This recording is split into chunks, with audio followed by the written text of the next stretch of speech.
dalam waktu singkat ini tentu saya sebagai pengemban amanah dari Wargi Sadayana, khususnya warga Banjar yang hadir pada saat ini, diamanahi sudah hampir 2 tahun ya di DPD RI yang punya fungsi dan tugas sebagai lembaga legislatif. Bagaimanapun juga itu punya tugas yang paling utama adalah legislasi.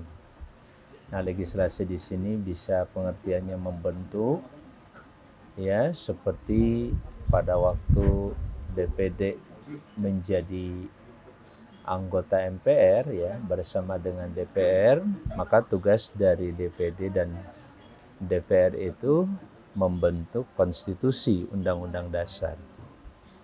Jadi kalau itu saja terlibat sampai kepada pembentukannya final, bahasa final itu mungkin sampai ketok palu sah jadi konstitusi undang-undang dasar.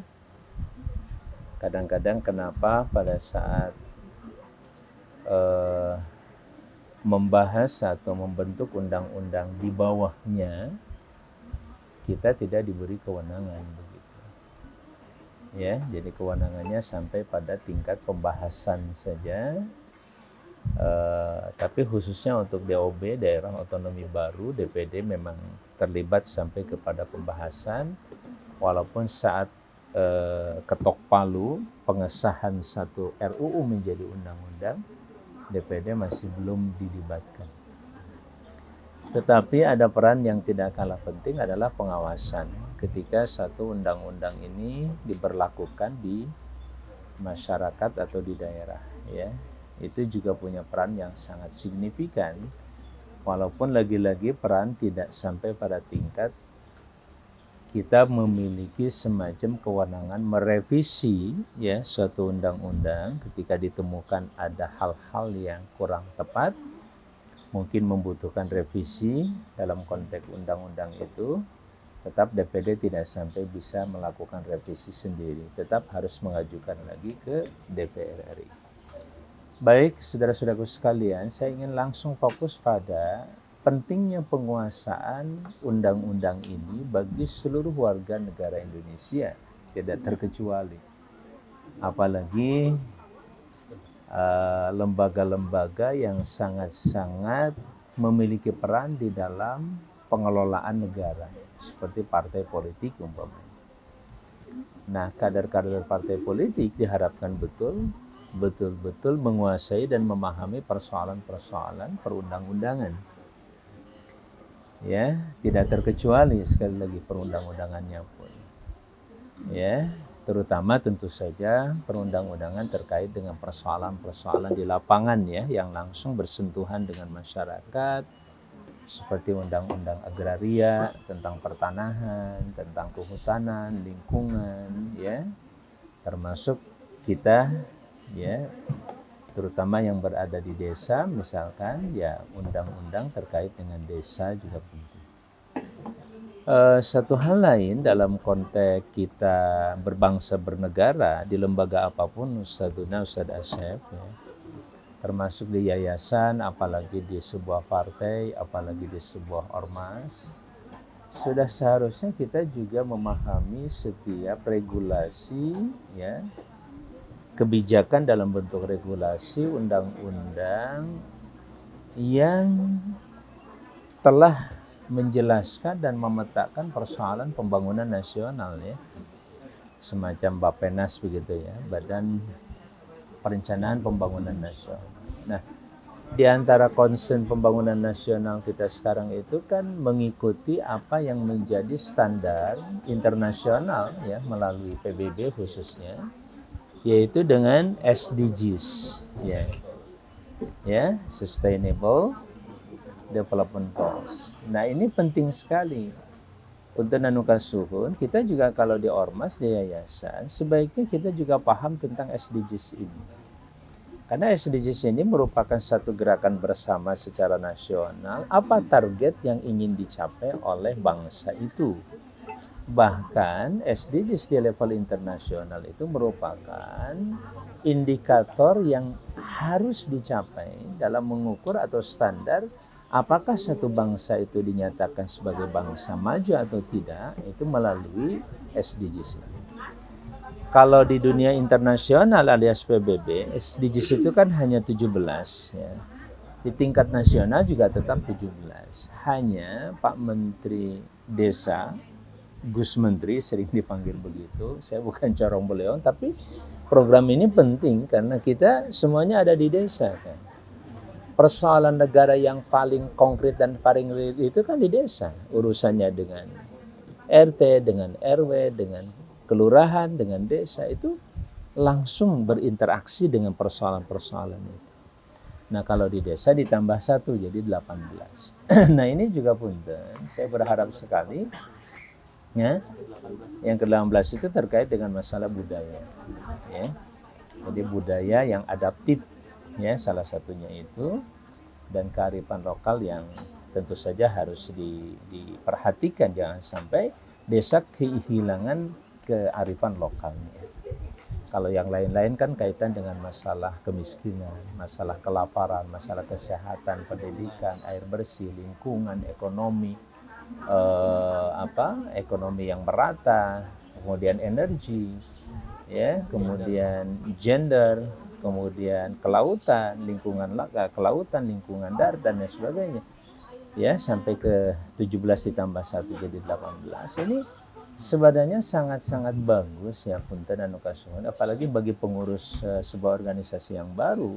Itu penting kalau kita mengacu kepada itu semuanya. Kenapa? Karena kita bisa sinkronisasi, sinkron dengan berbagai kebijakan, regulasi, bahkan program dan anggaran dari masyarakat, dari pemerintah yang ada, ya apapun bentuknya. Kalau di persoalan kebijakan yang langsung menyentuh dengan persoalan masyarakat, apalagi kalau dilihat 17 SDGs dan 18 ini, nggak ada bahasa oposisi di kita. Kita mau oposisi dalam bidang kelaparan misalkan, dalam bidang kemiskinan misalkan, wah kita oposisi dengan program itu, ya oposisi dengan perubahan iklim misalkan. Ada yang itu percaya, kan? Iya, kenapa?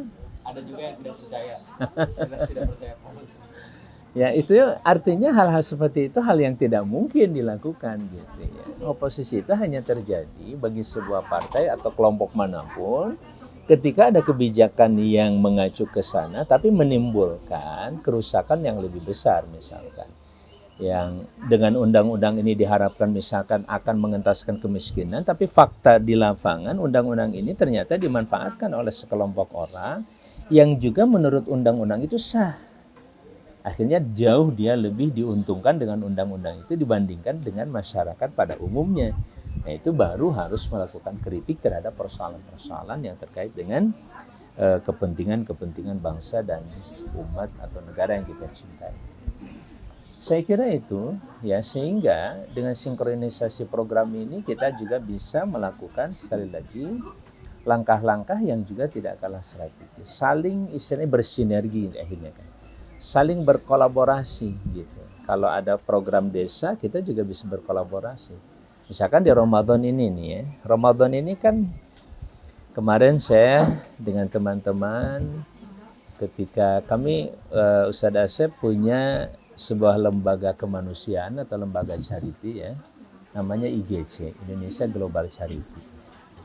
Ya, IGC kan ada ACT, ada IGC, ada Dompet Duafa dan lain-lain. Nah, kita hadir sebenarnya sebagai lembaga untuk mengkolaborasikan, mensinergikan, mungkin juga menginovasi, menginisiasi berbagai kegiatan-kegiatan yang bisa mensukseskan program-program pemerintah di satu sisi. Di sisi yang lain kita juga mampu memberikan pelayanan terhadap kondisi masyarakat kita yang pada umumnya tentu adalah umat Islam ini harus mendapat perhatian bersama dari kita.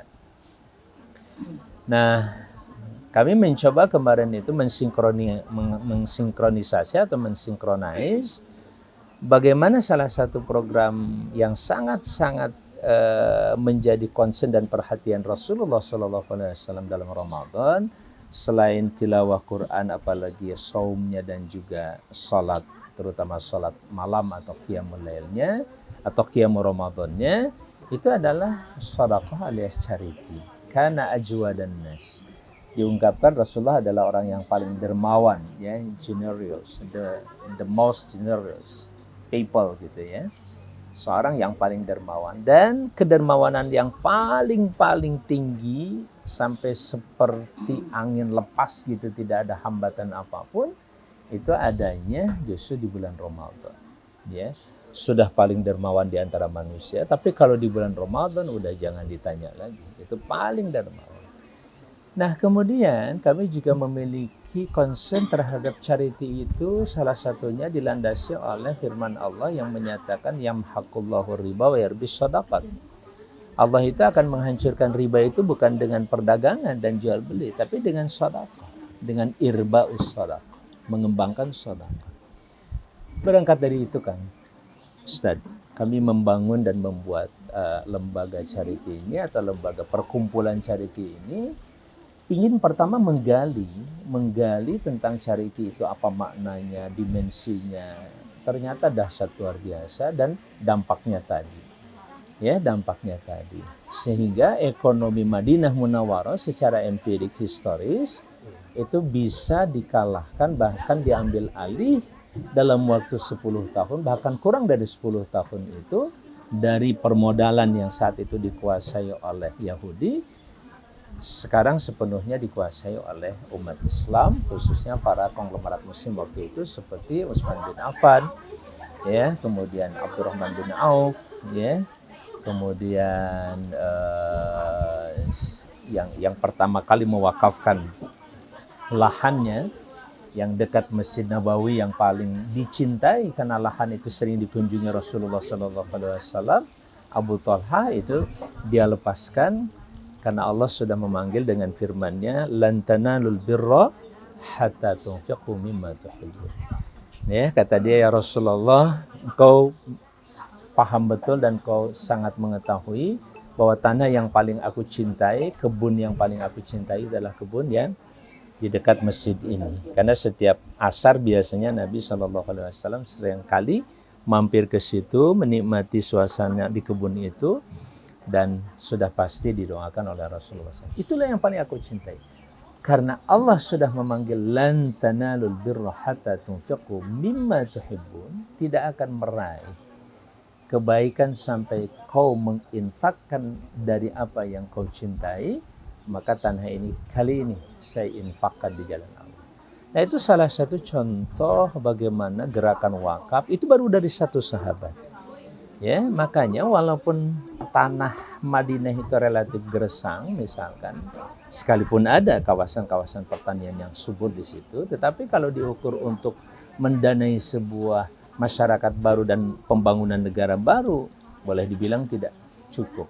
Tapi mereka kemudian menjadi masyarakat yang sangat kuat di dalam perekonomian, khususnya di dalam perdagangan. Tapi yang jauh lebih hebat lagi adalah perdagangan mereka dengan Allah Subhanahu wa Ta'ala melalui charity itu, melalui sedekah itu.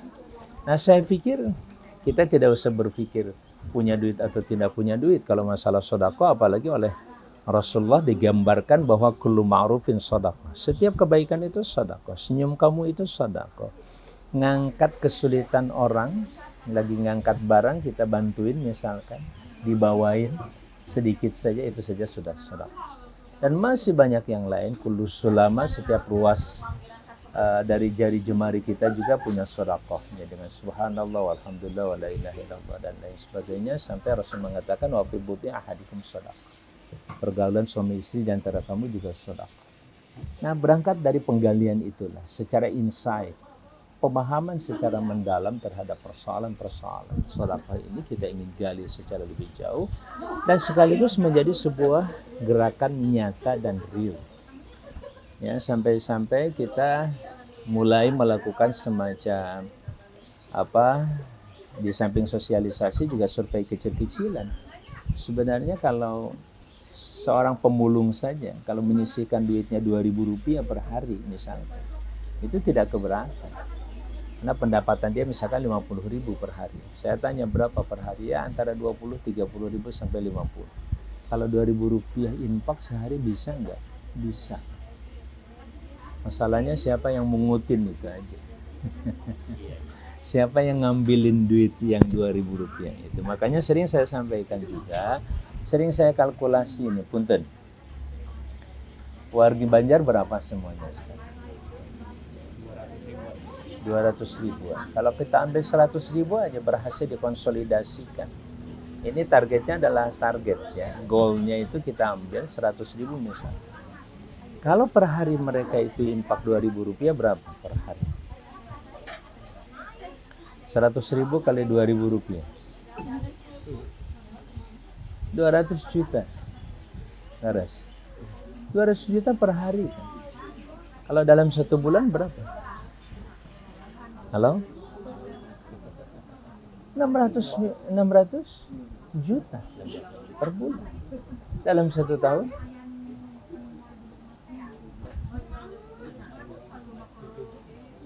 7,2 miliar. Itu bukan jumlah kecil. Kita bisa membangun setiap bulan kan, Ustaz. Dengan angka 600 juta itu di setiap bulan itu kita bisa membangun masjid-masjid di desa-desa, di kelurahan-kelurahan, RT RW itu sangat bisa. Kalau itu mau dijadikan sebagai sebuah gerakan sosial. Nah, pertanyaan lain adalah polanya seperti apa? Bisa dengan pola donasi. Donasi itu ya tadi model perelek ayah nunggu riling setiap hari atau seminggu sekali. Ya, diawali dengan nyimpen misalkan pakai kain celeng, nggak usah bagus-bagus, bekas minum tuh. Kalau botol tuh kan kayak gini misalkan dibolongin aja di sini nih ya, nyimpan 2.000 rupiah per hari seminggu dikumpulkan. Nah ini nggak kecil nih sekali lagi. Ya, saya sampaikan hal seperti itu apalagi kalau di Depok. Depok kita ada sudah 2 juta lebih penduduk. Saya bilang kalau 1 juta saja bisa dikonsolidasikan nilainya nggak kecil buat membangun masyarakat Depok. Kita bisa membeli dan mengelola ya minimarket atau kita punya nggak usah mematikan yang ada. Beli aja saham Indomaret misalkan, dibeli sahamnya 20%, 40%.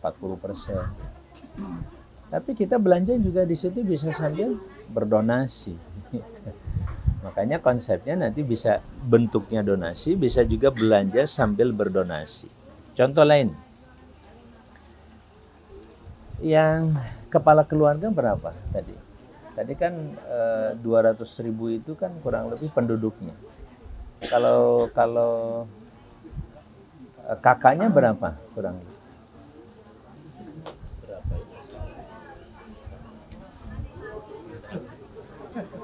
Kan di Al-Kausar ada berapa di kelurahan itu atau di desa ini? Di Jawar itu berapa? Ada 1.000 kepala keluarga. 500. 1.000. 500 kepala keluarga paling. Ya 1.700 katakanlah 500 kepala keluarga. Kalau 500 kepala keluarga, kalau kita mintain 2.000 rupiah kan baru 1 juta ya per hari. Tapi memintanya itu tidak dalam bentuk uang, bisa juga dalam bentuk belanja. Bisa nggak kita konsolidasikan mereka membeli beras dari kita misalnya? Ya, yang 500 itu kan paling tidak ibu-ibu sehari belanja untuk beras 1 kilo atau napi kirang langkung ya. Kirang langkung 1 kilo lah. Jadi kalau tadi misalkan jangan 100.000, 50.000 penduduk ini beli berasnya adalah dikonsolidasikan, dikoordinasikan dan dikolaborasikan oleh kita. Berarti kita bisa mengambil keuntungan yang 2.000 tadi itu lewat belanja. Cukup 1 item saja deh dari urusan rumah tangga kita, yaitu beli beras. 1 item aja. Karena selama ini seperti beras pun kita belanja setiap hari tanpa terasa. Yang memperebutkan rezeki beras itu kan luar biasa.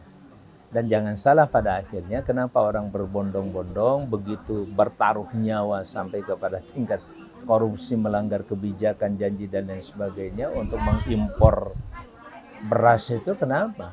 Karena keuntungan beras itu nggak sedikit begitu. Jangan banyak-banyak deh. Satu kepala keluarga sehari sekilo aja cukup.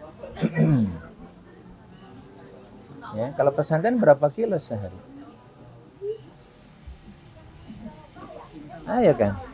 Teh, berapa kilo di pesantren?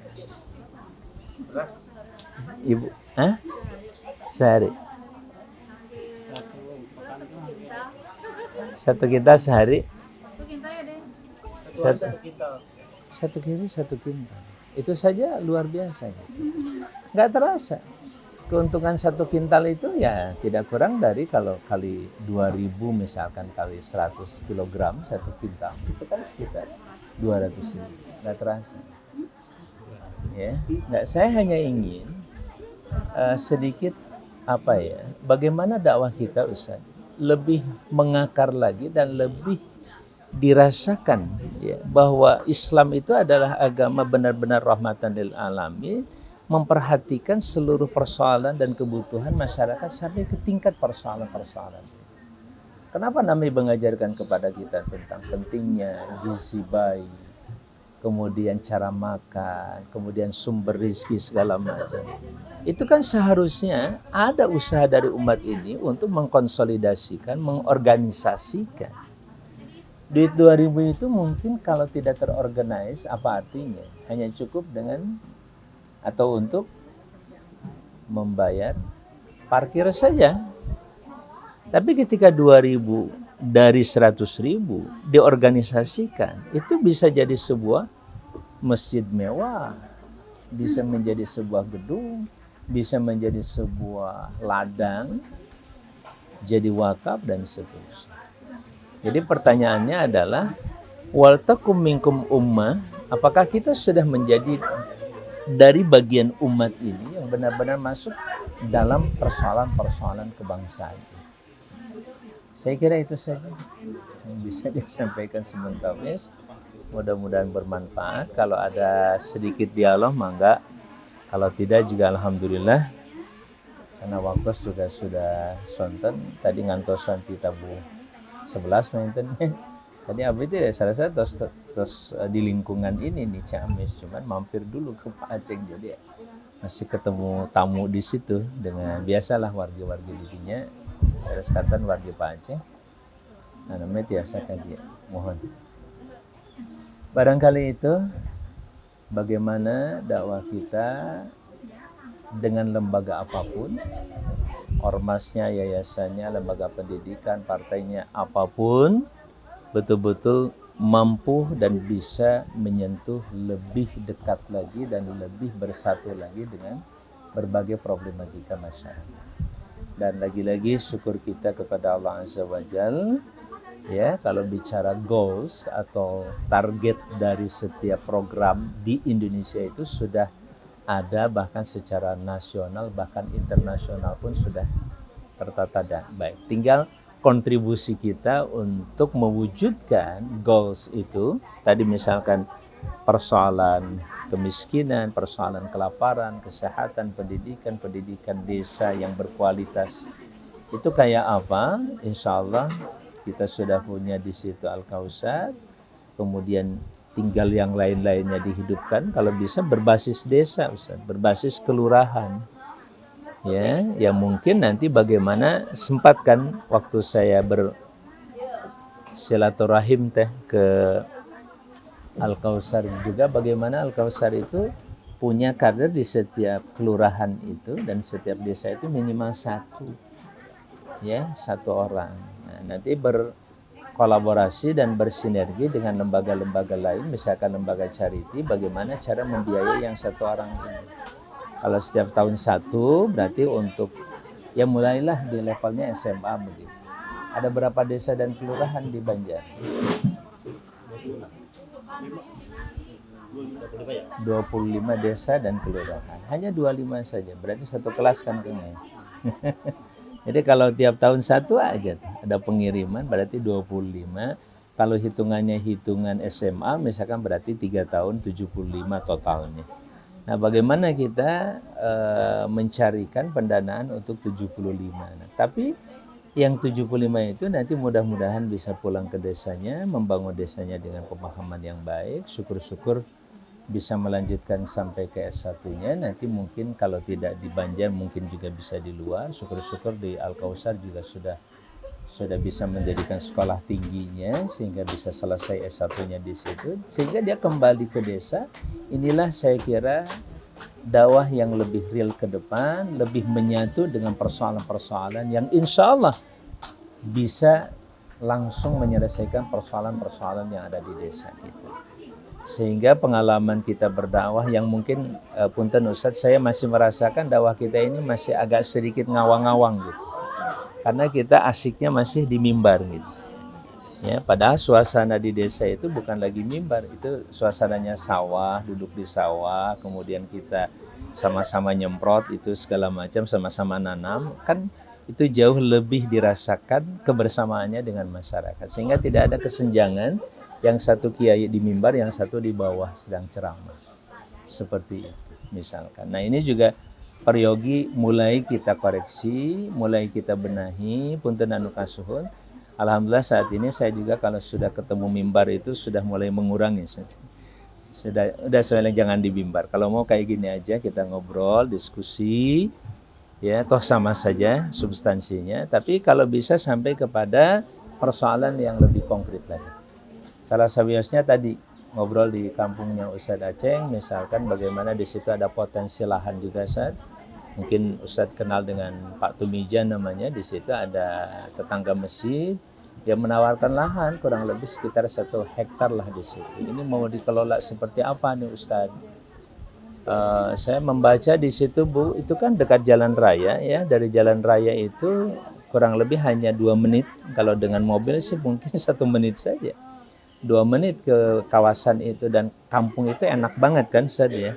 Nah kalau kampung itu ditata menjadi kampung wisata kuliner, rest area deh gitu, rest areanya dalam bentuk kampung gitu.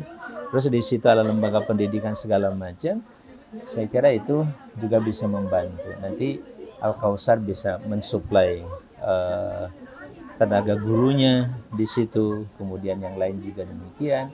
Nah itu punten bahan emutan orang sadayana. Bagaimana kita dalam berorganisasi, apapun bentuk organisasinya, mau ormas, mau orpol, mau organisasi apapun termasuk organisasi kepemudaan, ya bahu-membahu termasuk organisasi charity tadi, bahu-membahu ya untuk mewujudkan cita-cita pembangunan yang insya Allah secara nasional tadi sudah dengan SDGs-nya pun tidak ada yang dikhawatirkan karena seluruhnya sudah memiliki nilai-nilai yang inline dengan nilai-nilai terutama yang sudah digariskan di Pancasila, nilai ketuhanannya sangat-sangat jelas, nilai kemanusiaan, nilai persatuannya, nilai musyawarahnya atau demokratis suroknya, dan satu lagi adalah nilai keadilan yang saya kira itu tidak ada satupun yang bertentangan dengan nilai-nilai agama kita.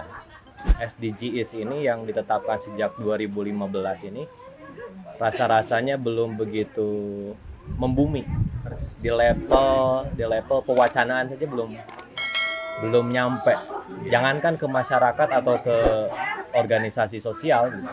Di level pemerintahan pun sepertinya pemerintah daerah ini banyak yang gagal paham gitu dan hanya menempatkan pembangunan berkelanjutan ini pada level administrasi gitu, tercatat saja tanpa ada pemahaman yang utuh gitu. Termasuk di partai politik, di rekan-rekan politisi juga. Kebetulan saya di praksi di DPRD Kota Banjar sebagai tenaga pembantu gitu. Rasa-rasanya memang hampir tidak menjadi obrolan, jarang sekali atau bahkan tidak ada di level daerah kan. Di level pusat saja ya. Makanya ketika Ustaz Amang menyampaikan tentang SDGs ini saya rada wah luar biasa begitu. Ini di luar topik-topik mainstream gitu bicara. Walaupun memang sebenarnya sudah di mainstream kan SDGs ini di level global, ini Indonesia kayak kurang paham. Atau bahkan wali kota memahami SDGs ini hanya pada level lingkungan aja gitu. Pokoknya harus hijau, gitu, harus bikin ruang terbuka hijau, tapi tidak paham betapa pentingnya pengurangan angka kemiskinan dan lain sebagainya. Nah, kira-kira kalau tadi bicara charity, mungkin di antara kita juga ada yang bergerak di bidang charity. Saya di Rumah Zakat, Kang Tis gitu. Saya kira sudah bergerak itu, sudah menunaikan apa yang tadi Sadamang sampaikan. Gitu. Cuman kalau saya tadi begini, kira-kira ada pendampingan seperti apa misalkan dari DPD, anggota DPD untuk daerah-daerah dalam upaya meningkatkan atau revitalisasi agenda SDGs ini gitu, untuk di level daerah. Terus terang tadi gagal paham dan hanya jadi catatan administrasi aja, visi di selembar kertas tanpa ada implementasi yang lebih serius. Atau bahkan direduksi SDGs ya pokoknya nanam pohon udah selesai. Nggak ngomong tuh bicara angka kemiskinan, ekonomi, pendidikan tuh seolah-olah bukan di SDGs begitu. Iya. Demikian, Assalamualaikum warahmatullahi wabarakatuh. Bahkan sinkronisasi program pembangunan nasional atau perencanaan pembangunan nasional dengan SDGs pun jarang sekali disosialisasikan, walaupun saya melihat beberapa dokumen SDGs yang 17 itu sudah dikategorisasikan menjadi 4 ya, semacam 4 kategori, 4 bagian. Yang pertama misalkan tentang ekonomi, lingkungan, kemudian terkait dengan kelembagaan ya di situ ya, dan satu lagi terkait dengan persoalan sosial ya. Nah, saya mencoba di IGC itu melengkapi yang 4 itu, misalkan sosial dengan pendidikan, misalkan pendidikan dan sosial, karena indikator pendidikan yang berkualitas itu tidak langsung eksplisit masuk dalam kategori yang lain, tapi lebih masuk kepada kategori sosial. Nah, saya pikir itu bagian dari sebuah teknis saja sebenarnya. Tapi substansi dari SDGs itu sendiri kan luar biasa. Bagaimana bicara tentang masalah kemiskinan. Sehingga kemarin saya dan ini mungkin juga sebagai satu jawaban sederhana ya buat Kang Firman. Ketika ini bagus gitu, tapi kok tidak diseriuskan, bahkan kebijakan pemerintah juga tidak begitu langsung sinkron dengan target yang 17 ini atau yang 18 ini, maka kita melihat al-hikmah dhalatul mu'min. Ya, hikmah itu kan sesuatu yang hilang dari seorang mukmin. Kalau saya membaca SDGs ini yang dikaji secara internasional, kesepakatan global di PBB maupun kemudian setiap anggota PBB berusaha memahamkan, mensosialisasikan dan mencapai target itu, termasuk Indonesia mencoba berusaha untuk berfastabiqul khairat mencapai ini, dan ternyata memang kalau kita perhatikan ada 17 persoalan bangsa dan kemanusiaan, tentang kelaparan, tentang pendidikan, tentang kemiskinan, tentang ekonomi, kemudian tentang gender dan lain sebagainya. Itu sudah barang tentu sangat-sangat bagus banget gitu. Makanya saya sebut al-hikmah di situ. Ya, kalau sudah kategorinya al-hikmah, maka itu menjadi dhalatul mu'min. Kapan saja kita menemukan konsep ini dan dimanapun, kita paling berhak untuk bisa mengambilnya dan kemudian memanfaatkannya secara baik. Jadi kira-kira gitu Kang Firman. Ketika ini tidak dibahas, dibicarakan secara serius atau kurang disosialisasikan, maka saya pikir kita sebagai bagian dari warga negara yang melihat ada hikmah dan kebaikan dalam keputusan yang ada, tidak ada salahnya, bahkan justru kitalah yang mencoba mensosialisasikannya dan kita yang akan mewujudkannya secara perlahan ya, bertahap dan secara optimal nantinya insya Allah. Itu sangat penting menjadi bahan pemikiran kita. Nah, terus terang saja persoalan SDGs ini juga sangat-sangat apa ya, sangat-sangat baik dilakukan itu justru oleh Kementerian Desa, bahkan langsung diimplementasikan di desa. Makanya ada bahasa SDGs desa yang tadi ditambah menjadi 1, jadi 18 SDGs desa itu. Dan dia sudah membuat program yang tadi saya katakan, ini satu kecerdasan sendiri bagi seorang menteri ya, dari kalangan kaum muslimin yang menggagas tentang SDGs desa ini juga, sekaligus dengan alokasi anggarannya. Bagaimana anggaran dana desa pun diprioritaskan untuk pencapaian SDGs yang 18 itu, tentu dengan skala prioritas dari tahap 1, tahap 2, dan tahap 3-nya yang pertama. Jadi yang 18 tinggal bagi aja ke 3, jadi 66. Misalkan tahap 1 sekarang targetnya adalah bagaimana kita mengentaskan yang namanya desa tanpa kemiskinan menjadi desa tanpa kemiskinan, desa tanpa kelaparan, desa tanpa desa sehat misalkan, kemudian desa pendidikan berkualitas, kemudian dengan desa yang memperhatikan keterlibatan gender lebih merata lagi.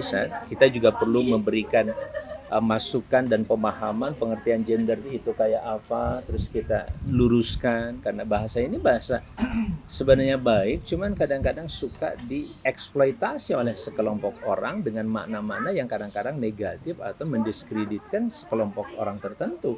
Kitalah yang paling berhak atau berwenang untuk menjelaskan, katakanlah apa itu yang disebut dengan kesetaraan gender misalkan. Begitu halnya dengan air bersih dan seterusnya. Nah, di Tarhib Ramadan kemarin saya menyampaikan tentang tadi mengenai charity, terutama tentang sedekah yang oleh Allah dinyatakan innamas shadaqatu lil fuqara wal masakin. Ada 8 asnaf. 8 ini kalau difikirkan dan ditafsirkan lebih jauh lagi, dipahami, itu bisa menyelesaikan ya 18 dan bisa mencapai 18 target SDGs itu insya Allah dengan zakat saja. Bagaimana kalau dengan wakafnya? Bagaimana dengan sedekah yang lainnya? Kan sedekah di situ maksudnya zakat. Innamas shadaqatu lil fuqara wal masakin. Tapi secara umum sebenarnya baik sedekah yang wajib yaitu zakat maupun sedekah yang lain termasuk wakaf itu juga kan orientasinya bisa mampu menyelesaikan yang 8 asnaf itu pada akhirnya. Fuqara, masakin, kemudian amilin, orang-orang yang amilina alaiha, orang yang bekerja untuk urusan sedekah ini juga digaji dan betul-betul mendapatkan penghargaan bisa sampai ke 1/8-nya, kira-kira 12,5%-nya. Mereka bisa mendapatkan hak itu banyak ya dari situ, walaupun tidak saklek seperti itu pun. Saya kira gitu kan ya, kendati pun tidak begitu masif di mana-mana, tapi saya melihat di desa-desa juga belum connect. Tapi terakhir dengan adanya kebijakan Kementerian Desa, terutama melalui Gus Menteri ini ya, Gus Halim ini luar biasa, dan dia sudah membuat bukunya, juga sudah menyiapkan perangkat untuk pendataan juga, bahkan sebagian anggaran desa yang dari pusat itu juga diminta untuk disisihkan dalam konteks pendataan, karena memang pendataan menjadi syarat pertama untuk bisa mewujudkan SDGs yang tadi. Jadi apunten anu kasuhun Ustaz, ngaos kita ini ngaos SDGs ya. Ya, jadi bahasanya ya mau tidak mau kita harus bertransformasi, bagaimana kita mengembangkan diri untuk mensinkronisasi bahasa-bahasa Quran itu dengan bahasa-bahasa yang empirik, yang real, nyata dengan kehidupan kita saat ini. Ya, apalagi dengan bahasa-bahasa yang sekarang sudah cukup mengglobal istilahnya. Nah, kalau orang paham bahwa untuk mencapai SDGs dalam Islam itu cukup dengan innamas shadaqatu lil fuqara wal masakin, kenapa tidak ini menjadi salah satu pintu kita berdakwah, mengenalkan ya Islam itu punya konsepnya gitu, dan itu berangkat dari kesadaran charity. Dan alhamdulillah Indonesia termasuk salah satu di antara 10 negara yang paling dermawan di dunia. Itu hasil hasil survei atau hasil kajian mereka bahwa kita masuk 10 besar loh. Saya tidak tahu nomor berapa, nomor 3 atau nomor 10 gitu nggak tahu. Tapi nomor 10 saja sudah lumayan. Memang betul negara paling dermawan. Kita juga merasakan kalau bicara, dan itu kan goalnya. Kita ngelihat bahwa Indonesia masuk peringkat itu sebagai negara paling berdermawan. How to-nya orang kan nggak tahu. Nah inilah yang kita bicarakan tuh bagaimana caranya. Oh ternyata di dalam masyarakat Indonesia itu ada yang namanya Islam. Islam itu mengajarkan tentang betapa setiap kebaikan itu adalah charity. Kullu ma'rufin shadaqah. Every good is shadaqah. Kan begitu dinyatakan. Intinya itu Kang Firman, walaupun orang atau bahkan negara sekalipun tidak begitu masif, tidak ada salahnya. Ini adalah hikmah yang kita sangat berkepentingan untuk memasifkan bagi kepentingan bangsa dan negara yang kita cintai. Kalau bicara bangsa negara, tentu umat Islam lah yang paling diuntungkan atau dirugikan, karena mereka adalah mayoritas di negara. Ada nama yang mungkin turun ke sadaya. Jangan lupa like, Share, subscribe. Channel inspirasi dari Kang Haji Amang Safruddin ya. Jangan lupa subscribe ini.